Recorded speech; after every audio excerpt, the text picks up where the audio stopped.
SS증권방송 시청자 여러분 안녕하세요. 여러분들의 생활에 활력을 불어넣는 비타민 같은 시간, 이윤희의 스마트 생활 정보입니다. 네, 벌써 11월 3일, 11월 첫날에 인사드리는데요. 2014년 청마의 해로 정말 떠들썩하게 시작을 했었죠. 그런데 아쉽게도 이제 남은 달력은 뒤에는 단 한 장, 이렇게 두 달을 꽉 채워 남았습니다. 시간이 정말 빠르다는 생각 많이들 하실 텐데요. 하지만 남은 2014년 활기차게 그리고 또 건강하게 보내야겠죠. 그럼 이윤희의 스마트 생활 정보, 건강 정보로 지금부터 시작합니다.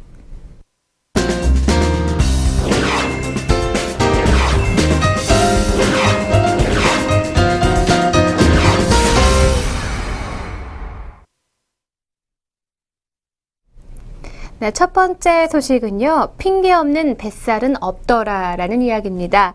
네, 당신의 풍만한 옆구리 다 유전 탓일까요? 네, 여자친구의 튼튼한 허벅지는 다 식탐 탓일까요? 네, 진범은 따로 있습니다. 우리를 살찌게 하는 것은요. 유전자와 방종한 생활 이외에도 정말 많은 이유가 있다는 것입니다. 네, 비만의 책임을 DNA에 전가하는 사람들 정말 많은데요. 이중턱은 DNA에 새겨져 있는 걸까요? 아직 비만 유전자를 본 사람은 아무도 없습니다. 다행히도 이 특정 유전자가 비만을 만드는 결정적인 요소는 아닌데요. 최근 하버드 대학교 연구원들은 비만 관련 유전자를 지닌 사람들이 고단백 식사, 총 칼로리의 25%가 단백질인 이 식사를 하면 유전자의 반작용 효과를 나타낼 수 있음을 발견했다고 합니다. 두툼한 턱살을 물려준 아버지를 원망할 수는 있겠지만 이겨내지 못할 요소는 아니라는 거죠. 네, 세계적으로 사람들의 허리둘레의 증가를 가장 먼저 눈치챈 것은요, 퍼서널 트레이너가 아니라 과학자들이었다고 합니다. 미국 엘라베마 대학교의 영양과 비만 연구센터 연구 결과에 따르면 거의 모든 나라의 비만이 늘어났다고 하는데요. 물론 뚱뚱해지고 있는 것이 인간뿐만이 아니라는 점도 있다는 것입니다. 2011년 센터 연구 박사인 앨리슨과 동료들은 포유류 집단 24종의 무게를 수십 년간에 걸쳐서 조사를 했는데요. 이 발표 결과 이들은 침팬지부터 전국의 애완견, 그리고 고양이, 노르웨이 쥐와 그 사촌까지 다양한 생물 2만 마리를 분석을 했다고 합니다. 물론 확률은 120만 분의 1이지만 그 결과 모든 동물들의 몸무게가 늘어났다는 통계입니다. 네, 물론 그냥 우연일 수도 있겠지만요. 활동량 감소나 식품의 변화 등의 흔한 이유를 넘어서 분명 지구적으로 체중이 증가하는 그런 영향을 미치고 있는 다른 요소가 있을 것이라는 겁니다. 네, 최근에는 그의 발언에 동의하는 연구자의 수가 세계적으로 급증하고 있는데요. 이들의 연구는 주요 용의자들을 발견하는 데까지 이르렀다고 합니다. 물론 몇 가지의 요소가 모든 체중을 결정하는 그런 문제는 아마도 아닐 겁니다. 2012년 코펜하겐 대학교의 비만 연구학자 아스트루룹 의학 박사는요, 특정 환경 요인이 비만을 유도한다고 결론을 냈는데요. 앞서 말했듯이 전 세계의 인간과 동물이 모두 살찌고 있습니다.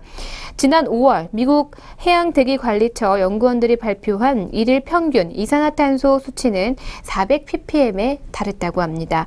인간이 진화하기 이전부터 적어도 300만 년 동안 유례 없는 숫자라고 할 수가 있을 것 같은데요. 아스트룹 박사는 이산화탄소 수치 증가와 또 전 세계적인 체중 증가는 동시에 벌어진 게 단순한 우연의 일치는 분명히 아니라는 것입니다. 네, 생리학이 이론을 바로 뒷받침해주고 있는데요. 이산화탄소의 흡입이 증가할수록 혈액은 더 산성화되고요. 결과적으로 이산화탄소의 흡입 증가는 오랜신 유런의 활동을 강화시킵니다. 1990년대 후반에 발견된 오랜신은요, 혈액 산성도의 변화에 매우 민감한 세포로 그리스어에서는 식욕을 뜻하는 이름처럼 강력한 식탐을 일으킨다고 합니다. 오랜신 유런이 빨리 연소되는 사람일수록 배를 채우려는 강한 무의식이 충동적으로 받게 된다는 것이죠. 네, 그리고 당신이 몰랐다고 잡아뗄 수 없는 또 한 가지의 사실이 있습니다. 우리는 합성 화학 물질과 또 환경 독소의 소용돌이에서 살고 있는데요. 화학 물질이 우리들을 병들게 한다는 비판은 어제 오늘 나온 것은 아닙니다. 하지만 그것이 사람을 살찌게 할 수 있다는 의견은 비교적 최근에 등장을 했는데요. 발단의 발생은 생물학자인 브루스 블럼버그 박사가 2006년에 쓴 글에서 오비소겐이라는 단어를 쓰면서부터였다고 합니다. 오비소겐이란 간단히 말해서 사람과 동물을 뚱뚱하게 만드는 화학적 물질, 적어도 20여 개의 화합물이 호르몬 기능에 관여해서 지방의 저장 공간을 늘리는데 이것이 바로 내분비 교란 물질이고요. 즉 환경 호르몬이라는 것이죠. 네, 이렇게 역사적으로도 음식을 구하기 쉬운 때가 있었을까요? 네, 우리는 배가 고프면 낮이든 밤이든 도처에 음식이 널려 있습니다. 심지어 가격도 저렴하고요. 하지만 그것들이 모두 정말 먹어도 되는 것인가의 문제는 별개의 문제라고 볼 수가 있을 것 같습니다. 우리는 이제는 야생동물, 또 산딸기, 채소를 대신해서 수소첨가 유지, 그리고 액상과당, 유전자 수정 곡물을 먹게 됩니다. 초코파이나 감자튀김과 같은 식품들은 당연히 거론할 것도 없이 도처에 널려 있고요. 영양학자들은 이 가공식품의 악영향에 대해서 끊임없이 논쟁을 합니다. 일부에서는 지방을, 다른 이들은 설탕을 지적하면서 몇몇 이들은 현재 구할 수 있는 음식에 포함된 대부분의 요소가 우리를 파멸시킬 것이라는 그 원인을 확신하고 있다고 합니다. 네, 토머스 에디슨이 전구를 발견하는 순간부터 우리 현대인들의 생활은 정말 달라졌습니다. 아마 가장 중요한 것은요, 수면 패턴의 변화라고 할 수가 있을 건데요. 백열 전구 불빛은 말할 것도 없고 또 TV, 스마트폰, 그리고 태블릿 화면 등 인조 조명들이 우리의 밤을 정복하면서 수면 시간을 급락하게 됐습니다. 네, 바로 20세기 초까지만 해도 인간은 하루에 9시간 정도를 수면 시간으로 정해두고 잤습니다. 하지만 오늘날 우리의 평균 수면 시간은 6시간 51분이라고 합니다. 네, 당신은 그것보다 덜 자거나 더 자고 있다는 것 아마 여러분들 본인이 더 잘 알고 계실 텐데요. 매일 오랜 시간 동안 깨어서 활동하다 보면요, 뚱뚱하기보다는 날씬해질 것이라고 보통 오해를 많이 하고 있습니다. 미국의 국립수면협회 조사에 따르면요, 8시간 이상 수면을 취하는 사람 중 28%가 비만이고요. 6시간 이하의 수면을 취하는 사람 중 41%가 무려 2배 정도의 차이가 났습니다. 연령과 인종을 불문하고요. 수면 부족과 비만 사이에는 강한 연계가 있었다고 할 수가 있죠. 네, 다음은요. 우리는 발가락 하나하나 쓰라리게 하는 엄동설한을 정말 싫어합니다. 네, 그렇다고 해서 온몸이 젖은 걸레처럼 축 늘어지는 폭염도 당연히 좋아하지 않죠. 네, 우리가 생각하는 쾌적함이란 그 중간지대에 놓여 있고요. 기술의 발달함에 따라서 그 이상향을 찾는 것, 여러분들 어렵지 않다는 거 본인들도 잘 알고 계시죠? 네, 문제는 우리의 기준이 조금씩 변한다는 것일 뿐, 한 에너지 자원 연구회사 발표에 따르면 미국 가정에서 말하는 겨울철 쾌적한 실내 온도는 1923년 18도씨에서 86년 24.5도씨로 올랐고요. 중앙 난방 기구를 찾은 미국 가정의 숫자는 1978년 23%에서 86년 76%로까지 증가를 했습니다. 물론 지금도 계속해서 오르고 있고요. 여름 적정 실내 온도에 대한 인식도 마찬가지입니다.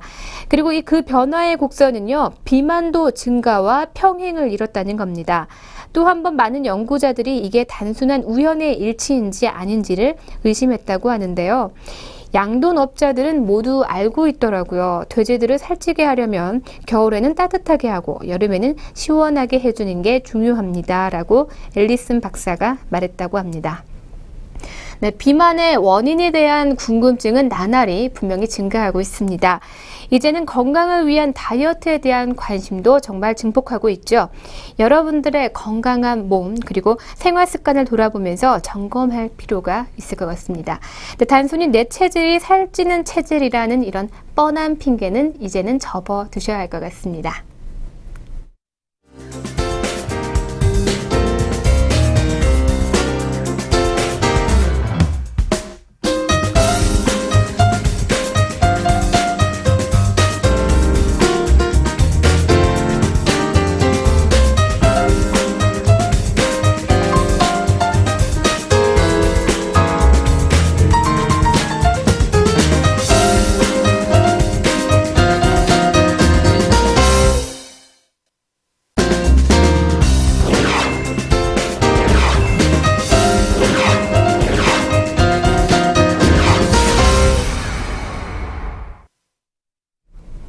네, 현대인들의 장수는 넘침이 아니라 모자람에서부터 시작된다라고 얘기해도 과언이 아닐 텐데요. 현대 사회에서 모자람의 미학을 지키는 일은 매우 힘든 일이 됐습니다. 일이 많아지면 건강을 잃게 되고 방심하면서 음식을 즐기다 보면 비만하게 됩니다. 그리고 또 미각 중독에 빠지게 되죠. 특히 부정적인 생각이 많아지면 우리의 몸은 산화되고 또 스트레스로 각종 중독 행위로 우리는 풀어내게 됩니다. 모자람의 미학이 절묘하게 적용되는 것이 바로 호르메시스의 원리를 도입할 필요가 있는데요. 호르메시스는 작은 강도의 스트레스에 주기적으로 노출되도록 유도하면서 더 큰 스트레스에 대한 저항력이 커진다는 그런 이론입니다. 이러한 호르메시스의 이론이 장수학의 1급 비밀로 되는 그 이유의 비밀을 좀 캐보도록 하겠습니다. 네, 과식과 탐식에 젖다 보면요, 음식 갈망이 머리와 몸을 채우고 평형을 유지하려는 몸의 균형 감각이 오갈 데 없이 사라지게 됩니다. 세렝게티 초원의 치타는요, 생존을 위해서 철저히 음식을 조절하게 됩니다. 살이 찌면 달릴 수도 사냥할 수도 없기 때문인데요. 애초 인간의 몸에도 치타와 같은 의식이나 의지, 이전에 원초적 음식 제어 능력이 설계되어 있었지만 현대 문명은 이 능력을 기가 막히게 퇴색을 시켜버렸습니다. 거듭되는 동물 임상 연구에서 평균 섭취 칼로리의 60에서 80% 정도만 공급하는 칼로리 제한은 수명을 30% 이상 증대시키는 놀라운 효과를 가진 것으로 판명이 됐다고 합니다. 네, 과잉으로 망가져가는 현대인에게 있어서 배고픔은 가장 소중히 여겨야 할 가치임에도 불구하고 현대인은 여전히 배고픔을 어려워하고 또 불안해합니다. 식사에서 호르메시스 원리는요, 조금만 배고픔을 지속적으로 경험하다 보면 커다란 스트레스가 닥쳐도 폭식이나 과식을 하지 않는다는 것입니다. 또 큰 배고픔을 고통스럽게 생각하지도 않게 되는 것인데요. 호르메시스 이론이 의학적으로 적용된 치료법이 바로 예방접종이다라고 할 수 있는데요. 이 예방접종은 백신을 주기적으로 수차례 맞다 보면 우리 몸은 백신에 들어있는 바이러스나 독소에 대항하면서 차근차근 면역 기능을 탑재하게 된다는 것입니다. 네, 지속적인 배고픔을 주는 스트레스를 동반한 역습된 절식 역시 예방접종과 같은 그런 역할을 하게 되는데요. 우리 몸의 면역력과 건강을 항진시키는 데 도움을 준다고 합니다.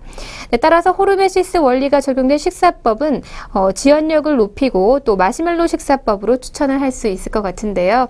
현대인들이 빠지기 쉬운 즉각적인 만족 추구의 덫을 마시멜로 이론으로 극복하자는 것입니다.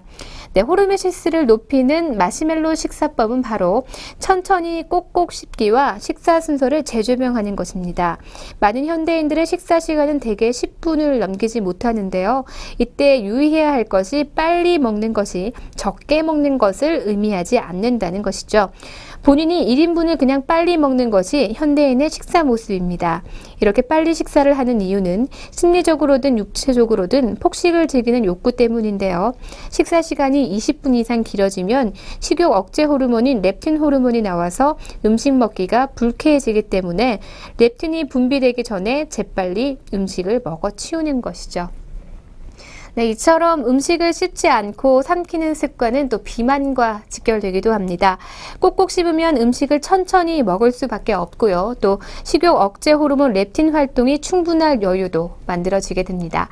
네, 그런 측면에서 처음에는 채소를 먼저 먹는 거꾸로 식사법이요, 바로 미각 중독에 찌든 입맛의 만족 지역력을 증가시킨다라고 볼 수가 있을 것 같습니다. 일단 자기가 의례적으로 제일 나중에 먹거나 가장 싫어했던 또 채소를 초반부에 먹으면요, 미각의 만족 지역력은 획기적으로 단련이 된다고 합니다. 네, 그럼 거꾸로 식사법의 놀랄만한 효과들을 좀 알려드리도록 하겠습니다. 네, 첫 번째는 포만감이 높고요. 또 오래 씹어야 하는 채소 섭취를 먼저 함으로써 식사 속도를 늦추고 식사량을 줄여줍니다. 다음 두 번째는 거꾸로 식사법을 통해서 섭취하는 당의 지수를 낮춰주고요. 세 번째는 건강한 섬유질 식사를 통해서 장 건강을 향상시키게 됩니다. 네 번째는 식사에 규율을 줌으로써 포만 중추가 만족할 수 있는 시간을 주고요. 또 다섯 번째는 기존의 식사법과 다른 순서를 추구함으로써 식사법 자체가 건강에 중요한 역할을 할 수 있다는 의식을 강화할 수 있습니다. 네, 또 하나 우리 현대인들을 위협하는 것이 바로 과잉 생각입니다. 스트레스의 뿌리 중에 하나가 넘쳐나는 생각이라고 할 수가 있는데요. 스트레스는 대개 생각의 구렁텅이에 빠졌을 때 생기게 됩니다. 관심이 없고 생각하지 않은 대상에서 생기는 스트레스란 아마도 없을 것 같습니다. 스트레스란 걱정과 번민의 대상일 수밖에 없는데요. 스트레스가 심한 사람들과 상담하면 아주 뚜렷한 특징이 하나 발견되게 됩니다. 바로 정작 꼭 필요한 스트레스 해결책을 생각하지도 않고 스트레스를 유발하는 감정적인 생각, 즉 쓸데없는 생각들이 마음속에 너무 많다는 것입니다. 한 연구에 따르면요, 절대 발생하지 않은 사건에 대한 걱정이 40%, 이미 일어난 사건에 대한 걱정이 30%, 별로 신경 쓸 일이 아닌 사소한 일에 대한 걱정이 22%, 어떻게도 바꿀 수 없는 사건에 대한 걱정이 4%였습니다. 사실상 우리가 해결할 수 있는 걱정거리는 4%에 지나지 않는다는 것입니다. 남들과 비교하고 또 자책하는 것은 금지입니다. 남들이 더 이 문제를 잘 풀 수 있다거나 더 뛰어난 능력으로 쉽게 극복할 수 있다거나 하는 상상은 나의 발전과 또 행복에는 아무런 도움이 되지 않기 때문인데요. 그러니 제발 남들과 비교하지 마시길 바랍니다. 누구라면 더 잘했을 텐데 같은 말은요, 사실상 나에게 가장 상처 주는 그런 말이기도 합니다. 남들의 경험은 단지 나의 문제를 푸는 참고서적인 역할을 할 뿐이기 때문입니다. 그래서요, 이제는 생각 중지, 호르메시스 훈련법을 좀 알려드리도록 하겠습니다. 첫 번째는요, 생각 중지 훈련이 필요합니다. 아직 서툴다면요, 가급적인 조용한 장소를 찾아가서 어느 정도 정숙해지면 지금 앉아있는 책상이나 의자에서 생각을 중지할 수가 있고요. 두 번째는 문제 생각이 마음에 가득 찰 때마다 건강한 생각을 곁들이는 것이 좋습니다. 세 번째는요, 생각을 중지할 준비를 하는 것인데요. 전자시계나 모래시계를 이용해서 중지 순간을 정하는 것도 좋습니다. 손목에 차고 있던 고무줄을 튕기거나 손바닥을 치는 것도 생각 중지에 큰 도움이 된다고 합니다. 그리고 네 번째는요, 문제의 생각이 끊어지도록 생각 중지 혹은 스탑이라고 강하게 외치는 것도 방법이고요. 다섯 번째는 10분 정도 머리에 생각이 텅 빈 상태를 유지하는 것입니다. 문제의 생각이 끼어들려고 할 때 강하게 제지하는 거죠. 너한테 관심이 없다, 사라져라고 마음속으로 외치는 겁니다. 여섯 번째는 눈을 감는 것이 정석이지만 숲이나 화분 그리고 그림 등을 보면서 해도 좋을 것 같습니다. 그래서 서울시에서 멍때리기 대회가 생겼는지도 모르겠다, 이런 생각이 듭니다. 지금까지 여러분들의 심신 건강을 위한 호르메시스 훈련법에 대해서 알아봤습니다.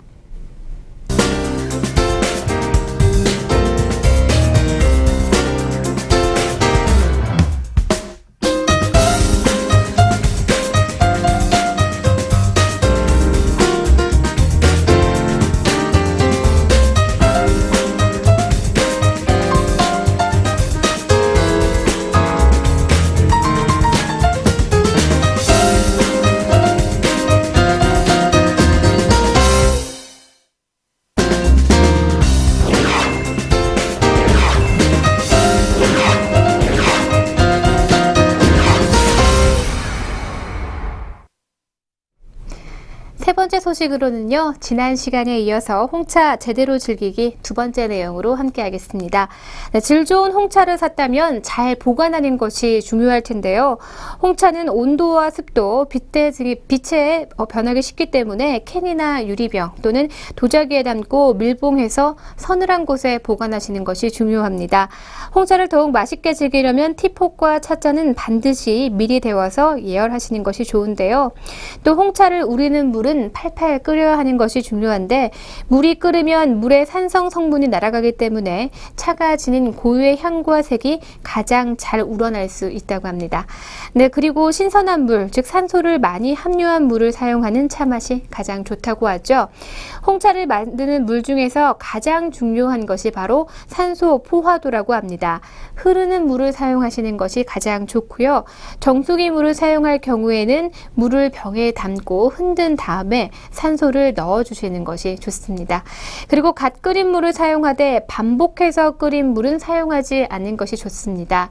그리고 마지막으로 홍차 잎을 너무 짧은 시간에 우리게 되면 홍차 본연의 맛이 나오지 못하기 때문에 3분 이상 우리는 것이 좋고요. 보통 3분에서 5분 정도의 시간이 흐르면 홍차를 가장 맛있게 즐길 수 있는 그런 시간으로도 알려져 있습니다.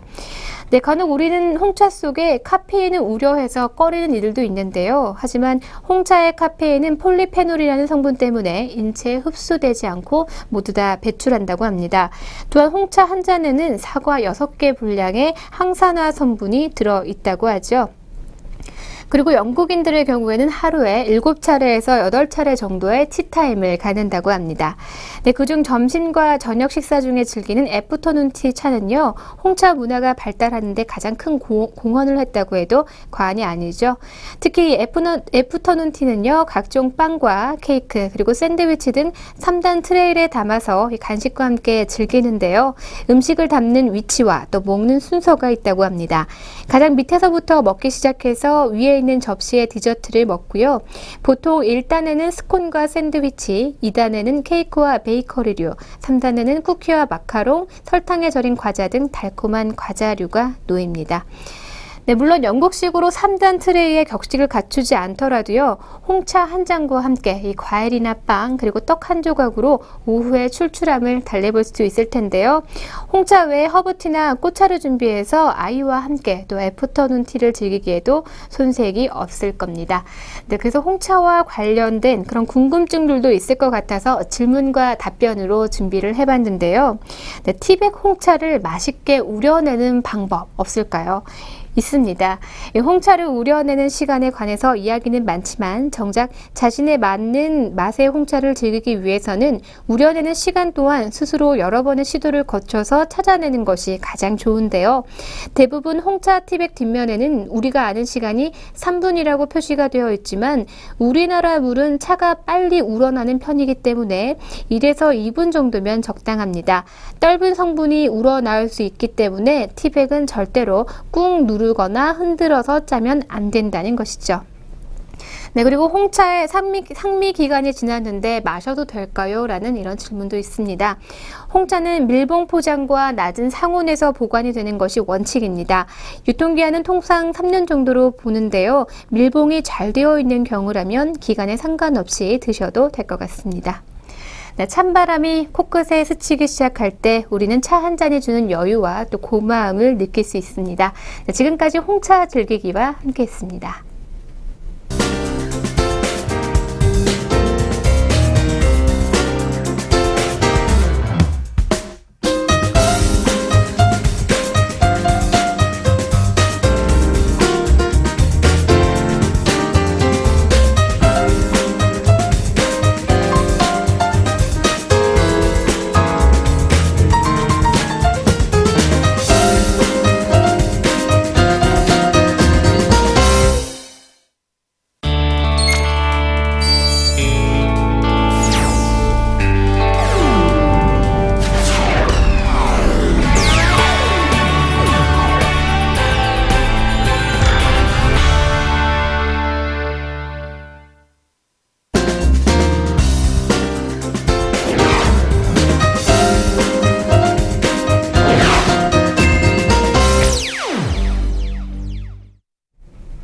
오늘의 스톡 시간입니다. 계속해서 여러분들에게 건강 생활 관련 정보 알려드리고 있는데요. 네, 종목에 관심 있고 주식을 사랑하는 여러분들에게 관련 종목 하나쯤 알려드려야겠죠. 2가지 종목으로 준비했고요. 또 증권사 추천 종목으로 준비를 했습니다.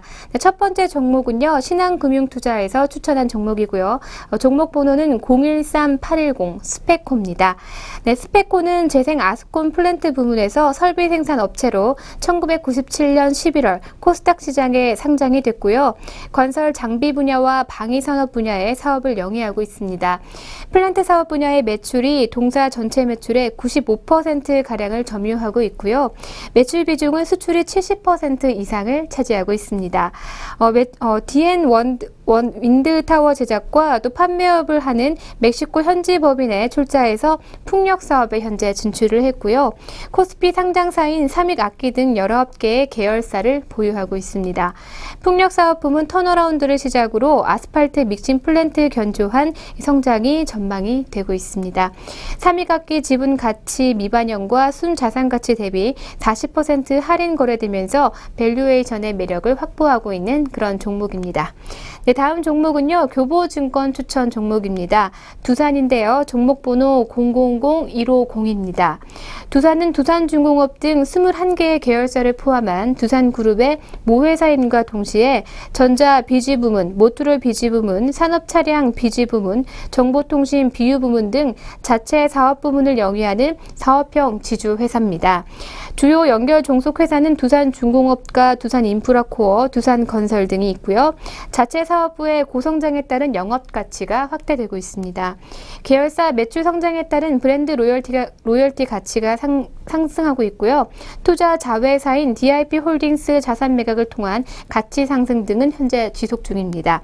전자부문 호조의 지속과 모듈 구조조정의 마무리로 흑자 기조를 유지하고 자체 사업이 호조되고 또 강화될 전망인데요. 전년 주당 배당금 이상을 유지한다는 기조로 연말에 최소 3,500원 이상 예상이 되기 때문에 배당 정책에 따른 수혜가 해당되고 있습니다. 네, 지금까지 관련 종목으로 스페코와 두산에 대해서 알려드렸습니다.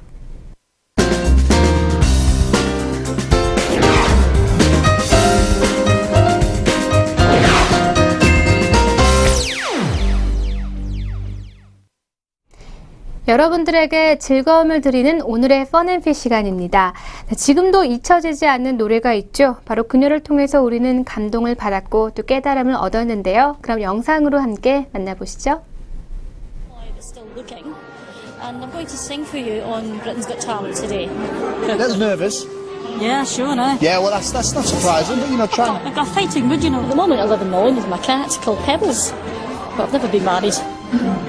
Never been kissed. Oh, shame. But it's not an advert. And have you done this for many a year? Since I was 12. Since you're 12? I've always wanted to perform in front of a large audience. I'm going to make that audience rock.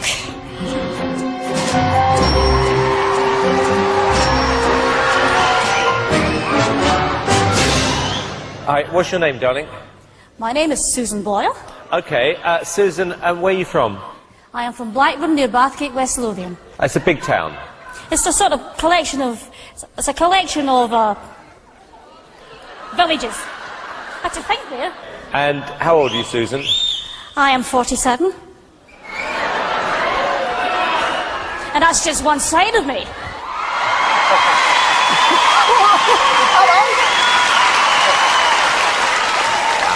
Okay, what's the dream? I'm trying to be a professional singer. And why hasn't it worked out so far, Susan? I've never been given the chance before, but here's hoping it'll change. Okay, and who would you like to be as successful as? Elaine Page. Elaine something like Page. that. What are you going to sing tonight? I'm going to sing I Dreamed a Dream from the Miserables. Okay. Big song. Yeah? Yes.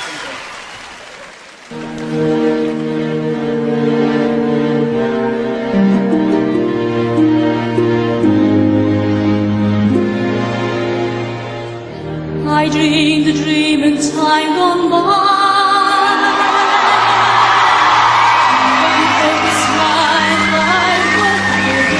You didn't expect that, did you? Did you? No. I dream that love would never die.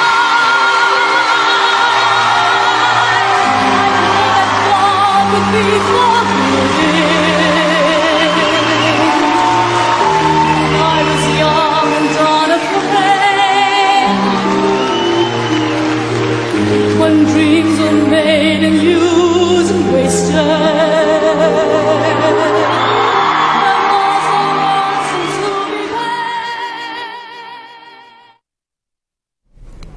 네, 그녀는 데뷔 후인 2012년 자신이 아스퍼거 증후군인 것을 고백했는데요. 네, 첫 시작 그녀는 비웃음을 샀지만 그녀가 노래를 부르자마자 모두 기립박수를 칠 수밖에 없었습니다. 우리는 여전히 겉만 보고 판단해버리는 그런 우를 범할 때가 참 많은데요. 수잔 보일의 첫 무대를 보면서 우리가 중요하게 여겨야 할 가치는 무엇인지 다시 한번 생각해보는 그런 계기가 되길 바랍니다. 네, 오늘의 펀앤필은 여기까지입니다.